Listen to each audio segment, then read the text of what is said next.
ये पूरे विश्व का सबसे बड़ा मेला है जिसे संयुक्त राष्ट्र ने विशेष रूप से यूनेस्को के जरिए मानवता की अमूर्त सांस्कृतिक धरोहर घोषित किया है।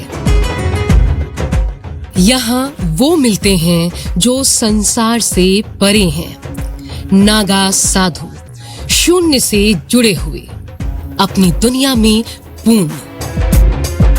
कौन है ये, कहां से आते हैं और मेले के बाद कहां गायब हो जाते हैं? क्या है इनके कठोर अनुशासन?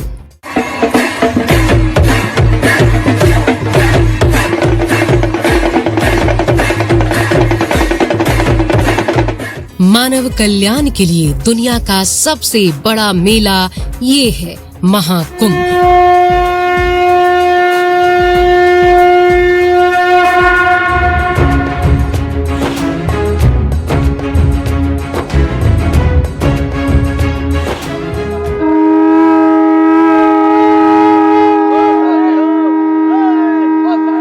जहां घाट घाट पर नदियां भक्तों के भजन से झूमती हों, दुख दर्द सुनती हों, मन के मैल धोती हों, पाप नाशिनी हों, जीवन के गीत सुनाती हों, यही सनातन है। जीवन का जश्न और मृत्यु का उत्सव सनातन है। महादेव की ज्योति, मां पार्वती की शक्ति, अपना पिंड दान अपने हाथों से करना, अहंकार को भस्म कर देना सनातन है। और इसी सनातन का सबसे बड़ा मेला भक्त और महंत, सेवक और सामंत सब है एक रंग। ये है महाकुंभ। पूरी दुनिया का सबसे बड़ा, सबसे अनोखा, मान्यताओं और परंपराओं का अद्भुत नजारा। कुंभ मेला मानवता का सबसे बड़ा सम्मेलन है। करोड़ों लोग दुनिया के हर कोने से आते हैं, कुछ मुक्ति की खोज में, कुछ अपने आप को समझने, कुछ बस पानी में डुबकी लगाने। सबके पास अपनी कहानियां हैं, अपने विचार हैं, अपनी सोच है, लेकिन सनातन की पताका के नीचे सब एक हैं। आजादी के बाद महाकुंभ मेले ने राष्ट्रीय एकता और पहचान के प्रतीक के रूप में एक नया महत्व प्राप्त किया। ये मेला भारत की समृद्ध सांस्कृतिक विरासत को प्रदर्शित करने के लिए एक मंच बना। यहाँ हर राज्य से कलाकार भी जमा होते हैं। धार्मिक महत्व से परे महाकुंभ मेला एक सांस्कृतिक उत्सव में विकसित भी हुआ, जो देश की मल्टीकल्चरल आइडेंटिटी और यूनिटी का जश्न मनाता है।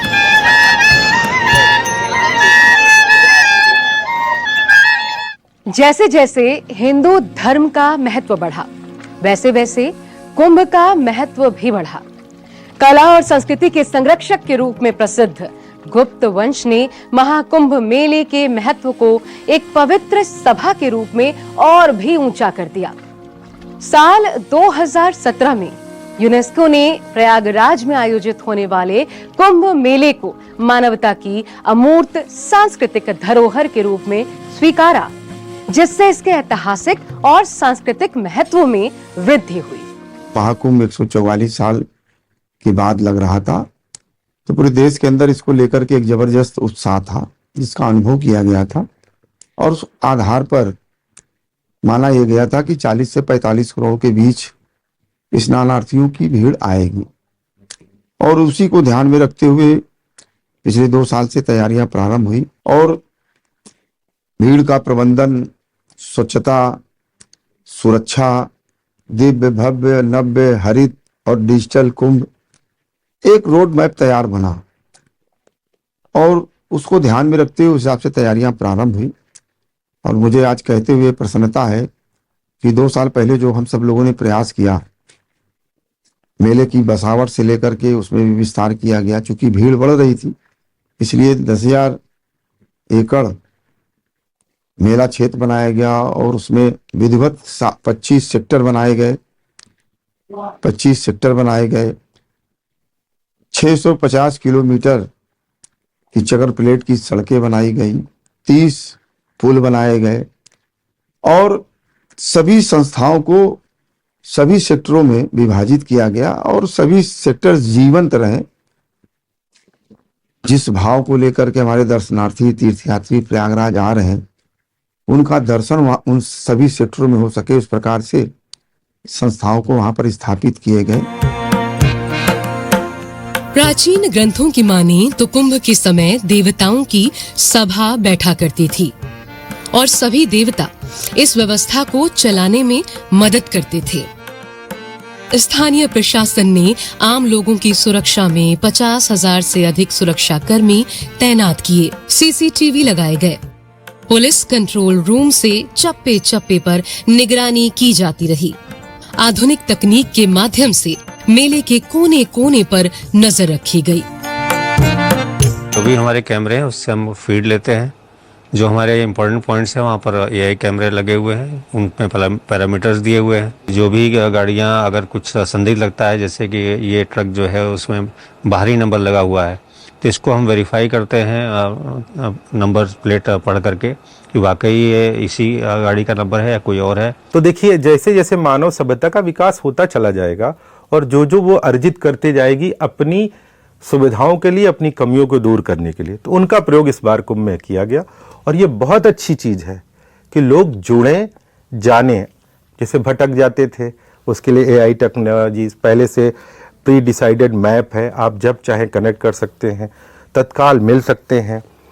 मान लीजिए कि कोई किसी कारणवश अपने जो ग्रुप आया उस ग्रुप के साथ बिछड़ गया, तो उसे बता दिया कि अमुक स्थल पर आप पहुंच जाएंगे, तो इजीली वो पहुंच जाता था। फिल्मों वाला जो कुंभ में बिछड़ते थे, 12 साल बाद मिलते थे, नहीं, वो 12 मिनट में मिल रहा है और हमेशा मिलता रहा है।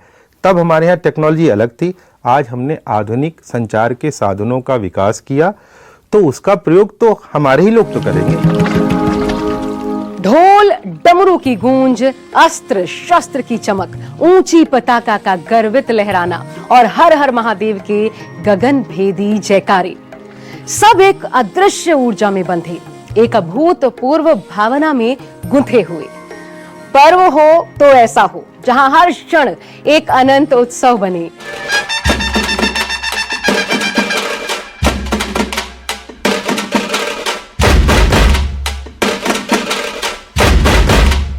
कुंभ मेला गंगा, जमुना और सरस्वती के तट पर एक दर्पण है, जिसमें सभी को सनातन के शाश्वत गौरव की गाथा दिखाई देती है।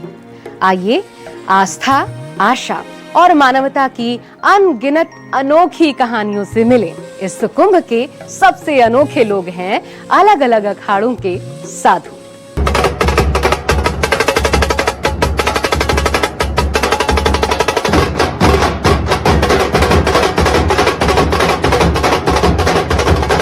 कुंभ मेले की भव्यता और विशालता से अधिक आश्चर्यजनक है वो खूबसूरत विविधता जो यहाँ देखने को मिलती है।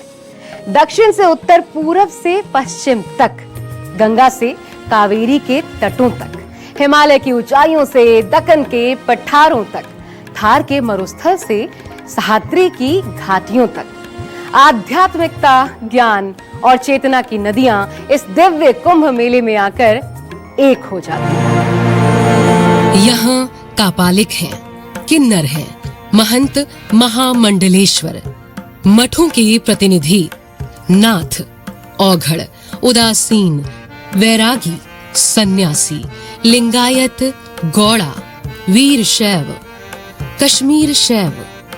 3 नदियों का ये संगम सिर्फ नदियों का नहीं, बल्कि विचारों और चेतनाओं का संगम है। ये दिव्य कुंभ है, हरित कुंभ है, स्वच्छ कुंभ है, भव्य कुंभ है। Probably some good karma I have created in the past, and I had this experience for the very first time. At the same time, it's so festive, it's so colorful, it's so blissful to be here, and the security and all the arrangements that have been made are amazing. We just witnessed the procession of the Naga Sannyasis. There's nothing like that which can be compared to anything in the world. We already took the Amrit Snan, which was a divine feeling on its own. It's really magical, you know. You can call it infinity, the experience of infinity. Govind मेरो है, गोपाल मेरो है, श्री बांके बिहारी नंदलाल मेरो है। We'll wheel chair पे बड़े भाई को लेके आए हैं। हमारी इच्छा सबकी थी और भाई साहब की भी इच्छा थी थोड़ी सी कि मैं भी देखना चाहूँ, परंतु ये चलने में असमर्थ थे, इसलिए हम वहीं से ट्रेन में ले गए और हनुमानगढ़ से और महाकुंभ प्रयागराज पहुँचे हैं और भोले ने सबकी इच्छा पूर्ण की है। महादेव की शक्ति मात की।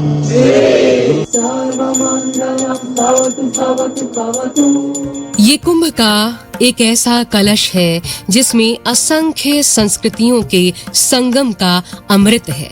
भारत के हर कोने से, हर दिशा से, हर भाषा के बोलने वाले यहाँ आते हैं। तरह तरह की शिक्षा दी जा रही होती है। कहीं प्रवचन चलता है, कहीं चर्चा का माहौल होता है। सनातन के अनेक हिस्से आपस में गले मिलकर अपना ज्ञान बांटते हैं। देश को एक करने का, एक साथ लाने का इससे श्रेष्ठ उत्सव क्या होगा? क्या ढूंढता हुआ आता है यात्री यहाँ? क्या मिलता है उन्हें इस मेले में? हमारे पूर्वजों ने पहले से ही ये एक व्यवस्था बना दी कि इन तरीकों का अपनाओगे तो तुम पाप मुक्त हो जाओगे। तो उसमें कुंभ आदि पर्वों पर यहाँ आना, आकर के गंगा यमुना की पवित्र धारा में डुबकी लगाना, दान करना और सत्संग करना, ये नियम बना दिया। अब उस नियम का पालन करने से हमारे पूर्वजों को लगता है, हमको भी लगता है कि हमारे पाप नष्ट हो गए। जब हम यहाँ आते हैं, नियमों का पालन करते हैं, तपस्या करते हैं, तो हमको लगता है कि हमारे पाप नष्ट हो गए। मनुस्मृति में कहा गया है कि साधुओं का आचरण धर्म के स्रोतों में से एक है जो वेदों में निहित है। गीता में श्री कृष्ण कहते हैं कि वे साधुओं की रक्षा के लिए प्रकट हुए हैं। भागवत पुराण में विष्णु ऋषि दुर्वासा से कहते हैं कि साधु मेरे हृदय हैं और मैं साधुओं का हृदय हूं।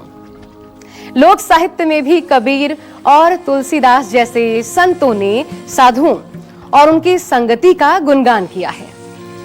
संभव है कि कुंभ मेला शुरू में साधुओं के लिए एक बैठक का अवसर था, जो कि जंगलों, गुफाओं या फिर पहाड़ों में मानव बस्तियों से दूर रहती हों और इस मेले में एक दूसरे से मिलने आते हों। लेकिन किसी न किसी अखाड़े से इसका संबंध होता है। क्या है ये अखाड़े? अखाड़ा का शाब्दिक अर्थ है व्यायामशाला या मंच, लेकिन हिंदू धर्म में इसका अर्थ साधुओं के ऐसे संगठन से है जो धर्म, योग, तपस्या और आत्म संयम पर आधारित होते हैं। अखाड़ा साधु संतों का एक संगठन है जो धार्मिक और सांस्कृतिक परंपराओं को संरक्षित करने और आगे बढ़ाने का काम करते हैं। वर्तमान में अखाड़े धर्म, संस्कृति और सामाजिक सुधार के क्षेत्र में कार्य करते हैं। सनातन धर्मोद्धारक भगवत पाद भाष्यकार भगवान शंकराचार्य, जो स्वयं शिव के ही अवतार हैं, उन्होंने सभी संतों को उस समय जो अलग अलग मत पंथ थे, अलग अलग पूजा पद्धति थी, उनको सनातन धर्म में एकीकृत किया। अखाड़े यहाँ एकीकृत होते हैं। गिरिकंदराओं में, हिमोपत्यकाओं में रहने वाले सन्यासी जो कभी नहीं मिलते, वो परस्पर यहाँ मिलते हैं, संवाद करते हैं, गोष्ठियाँ होती हैं, विमर्श होता है और ये संगम होता है। सभी संत एक साथ तो एक जगह बैठेंगे नहीं, तो पूरे समाज में जो अलग अलग दिशाओं में रहने वाले साधु संत हैं, मठ मंदिरों में, वो यहाँ आते हैं, विमर्श करते हैं, समाज को मार्गदर्शन देते हैं और वह समाज की शोभा है।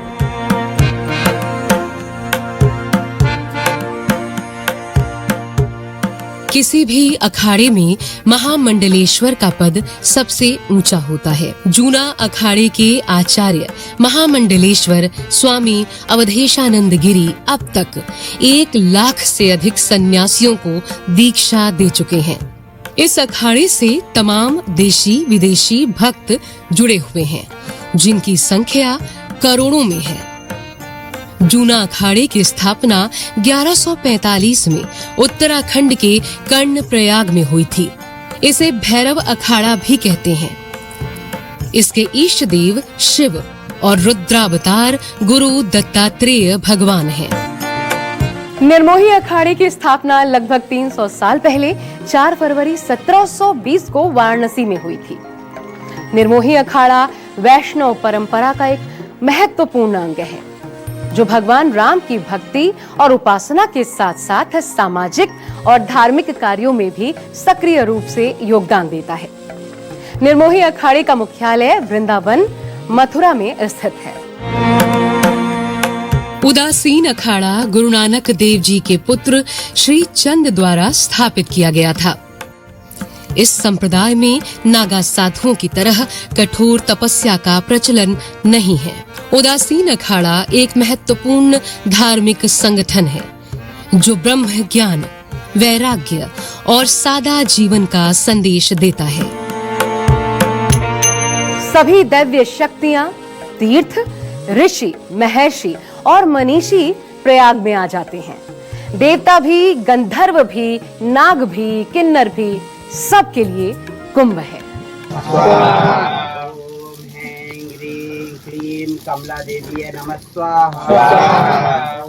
हमारा अखाड़ा तो हम लोगों ने 16 से बनाया है, और मुख्य धारा की जो लड़ाई थी ट्रांसजेंडर की, तो ये हमारी 2014 सुप्रीम कोर्ट में किन्नर अखाड़े को 2014 में हमें मुख्य धारा में हम आए, हमारा थर्ड जेंडर बना।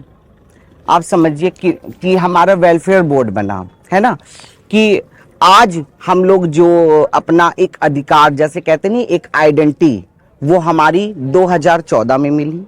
उससे पहले तो किन्नर समाज का कोई वजूद ही नहीं था। समझिए कि हमारा जन्म ही नहीं था, जिसकी आइडेंटिटी नहीं उसका कोई वजूद नहीं। मुख्य धारा तो हमें आइडेंटिटी मिली, किन्नर अखाड़े से हमें स्थान मिला। स्थान मिलने से आज हमें वो सम्मान, वो प्यार, वो इज्जत, वो इस स्थान से मिली कि एक हमें एक पहचान मिली। हर अखाड़े से जुड़े हुए होते हैं नागा साधु। इस कुंभ के सबसे बड़े रहस्य हैं। शरीर पर शमशान का भस्म, आंखों में तेज, ललाट पर चंदन, हाथ में त्रिशूल, तलवार, शंख और चीलम, गले में रुद्राक्ष की मालाएं। ये नागा इतिहास के किसी खोए हुए कबीले मालूम पड़ते हैं, जो शाही स्नान के लिए कुंभ में आते हैं और कुंभ के बाद वापस उसे इतिहास के रहस्य में कहीं गायब हो जाते हैं।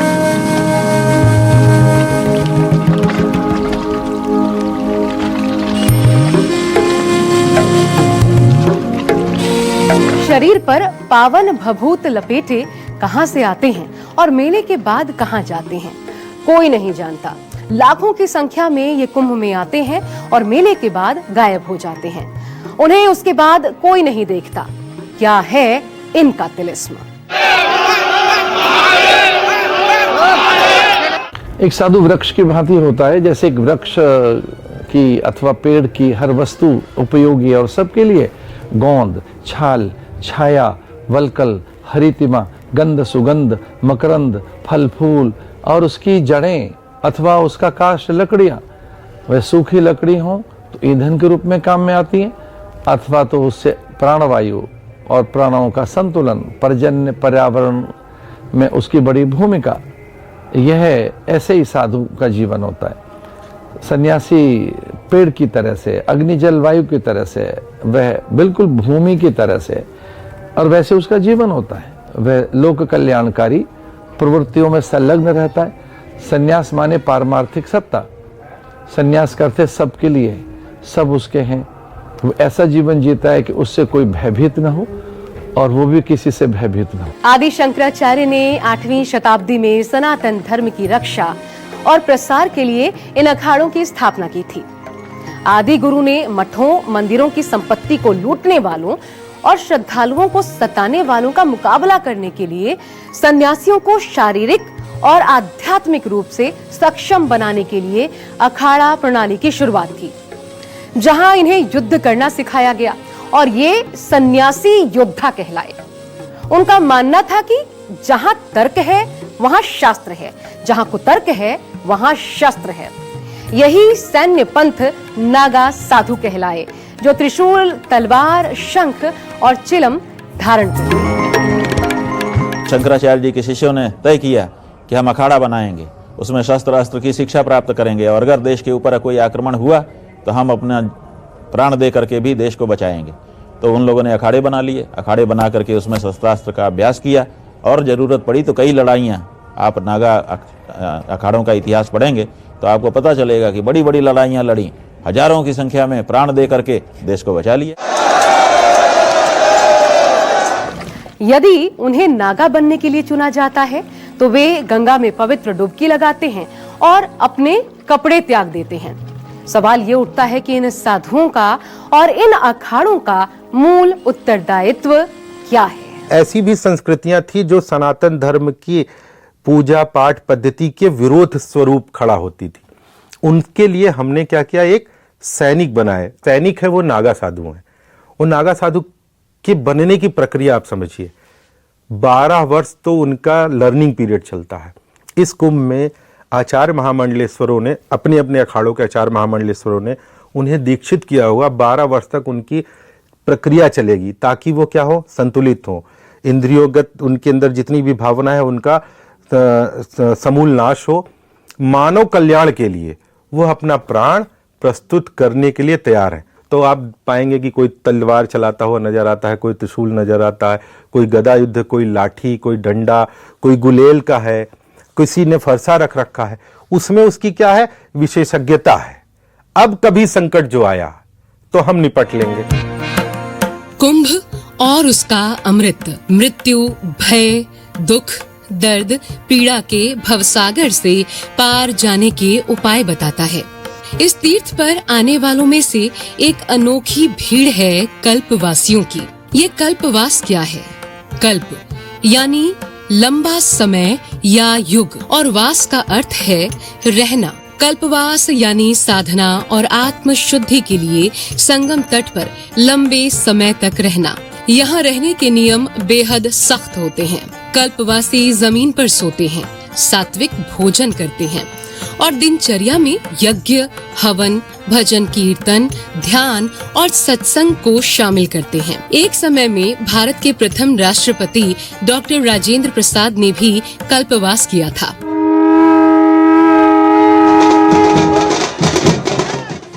और कुंभ का सबसे ज्यादा आकर्षक पल होता है पेशवाई का, यानी एक बड़ा जुलूस।